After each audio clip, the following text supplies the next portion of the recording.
अगर आपको हमारी वीडियो पसंद आए तो उसे लाइक, शेयर और सब्सक्राइब जरूर करें। नमस्कार दोस्तों, मैं श्याम वशिष्ठ और आप देख रहे हैं पीआर खोज। लंपी गांठदार रोग के सोनीपत से 8 सैंपल लेकर जांच के लिए भोपाल भेजे गए। सोनीपत में पशुपालकों और गौशाला प्रबंधकों को किया जागरूक। पशु को बुखार होने पर तुरंत डॉक्टर को दिखाएं। बीमार पशु को अन्य पशुओं से रखें अलग। पशुवाड़े में साफ सफाई रखें और साफ स्वच्छ चारा खिलाएं।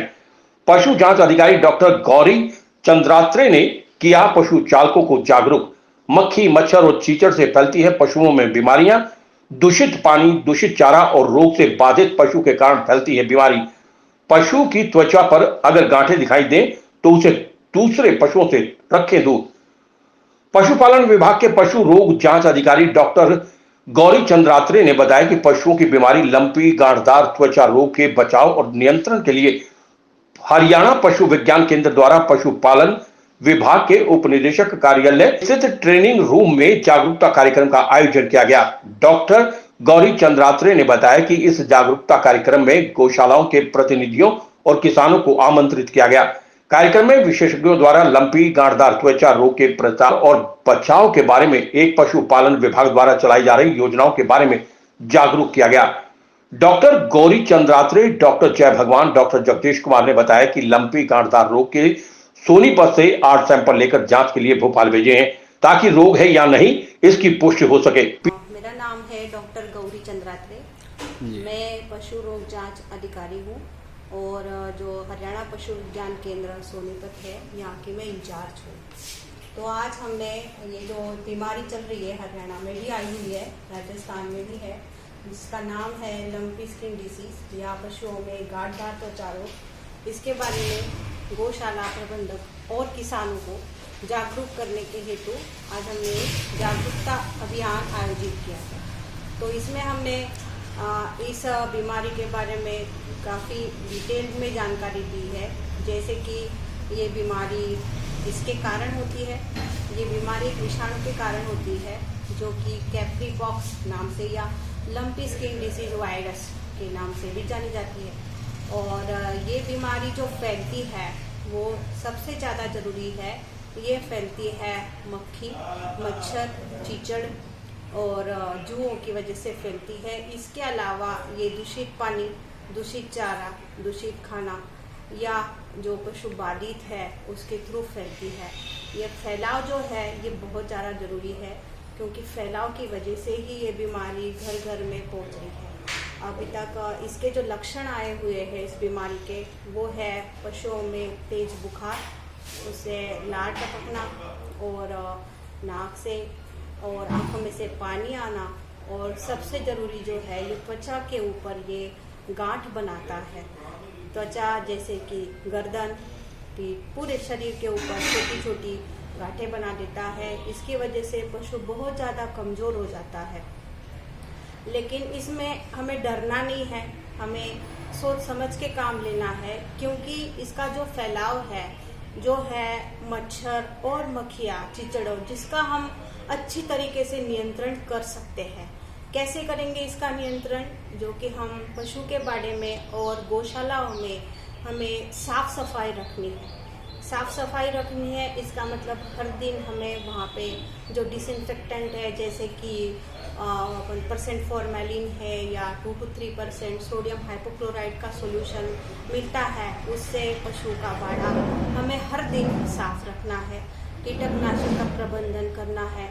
और इसके अलावा जो पशु अगर आपको लगता है बाधित है, चाहे त्वचा के ऊपर हमें गांठ भी नहीं नजर आए, फिर भी अगर बुखार लगता है या आंखों में से पानी आ रहा है, पशु बैठ गया है, खाना नहीं खा रहा है, तो हमें उसको अलग करना है।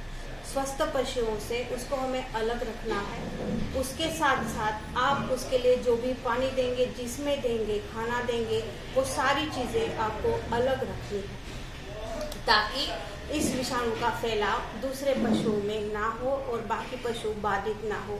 ये सबसे ज़्यादा ज़रूरी है। और बाड़े की सफाई, गौशाला की सफाई, और अगर पशु के ऊपर त्वचा के ऊपर गांठियाँ बनती है तो आप कुछ ऐसे उपचार कर सकते हैं जैसे नीम है।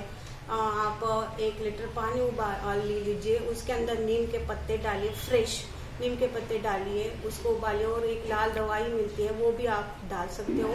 वो उबाल के उसको ठंडा करिए और उसको ठंडा करने के बाद बाधित पशुओं के ऊपर आप उसका स्प्रे कर सकते हो, उसकी फॉगिंग कर सकते हो। तो इससे जो है कि वायरस जो विषाणु है वो भी काबू में रहेगा और जो गांठें बनी हुई है वो भी काबू में रह पाएगी। और इसके साथ साथ टीकाकरण करना ये भी एक ज़रूरी है। इसकी जो टीका है, अभी जो कारण है, जो विषाणु है गोट पॉक्स वायरस, तो जो टीका है वो गोट पॉक्स टीका है। अभी जो हरियाणा गवर्नमेंट सभी को देने के लिए शुरुआत कर रहे हैं, जो एनिमल हस्बेंड्री डिपार्टमेंट है, तो ये टीकाकरण करना ज़्यादा ज़रूरी है। सभी किसान भाइयों को मेरा आह्वान है कि वो जो अपने पशु चिकित्सक है उनके साथ मिल करके जो स्वस्थ पशु है उसका टीका करवा सकते हो और अपनी ये जो लंपी स्किन डिसीज जो बीमारी है उसको फैलाव से रोक सकते हो। तो ये सारी चीज़ें करना बहुत ज़्यादा ज़रूरी है। और बाहर के पशु को अपने बाड़े में नहीं लाइए। अगर आप लेते भी हो तो उसको अलग से रखिए, क्योंकि आपको नहीं पता होता है कि इसके अंदर विषाणु है कि नहीं है। तो आप कम से कम 5 दिन 4 दिन उसको देखिएगा। अगर आपको लगता है कोई लक्षण है तो आप उसको अलग से रखिएगा, क्योंकि लक्षण आने में कम से कम 5 से 7 दिन लगते हैं।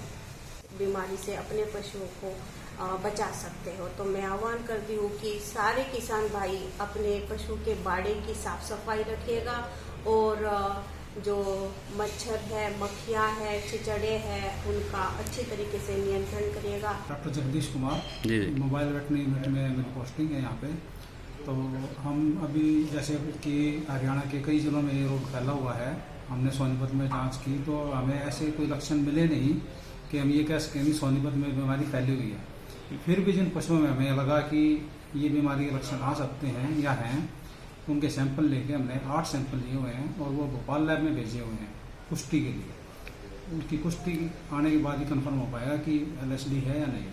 मैं डॉक्टर श्री भगवान जी, पशु चिकित्सक, और आज जो हमने शिविर लगाया है पशुपालक और गौशाला प्रबंधकों का, जिसमें हमने लंपी स्किन डिजीज़ के बारे में जानकारी दी और साथ में पशुओं के रख रखाव के बारे में भी उनको जानकारी दी है कि उनको कैसा चारा देना है, और साथ में जो खनिज मिश्रण है उसके प्रयोग पर बहुत ज़्यादा जोर दिया है।